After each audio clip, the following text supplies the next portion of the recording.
Let me tell you a secret. The people getting promoted fastest in offices right now aren't coders. They're not designers either. They're the ones who can make sense of data and the tool that's quietly powering this shift. Power BI.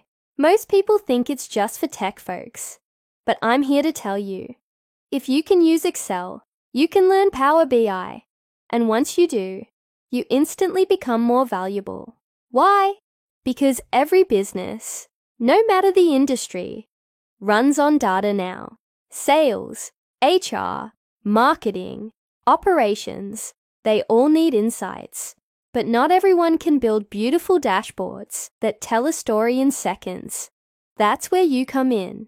I've seen people with zero tech background land better roles, higher salaries, or freelance gigs, just by learning this one tool. It's not hard, it's not expensive, but it is powerful.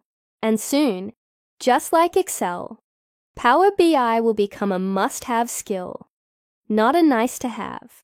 So if you're in your 20s or 30s and you're still learning only basic tools, it's time to level up. This is your chance to stay ahead of the curve.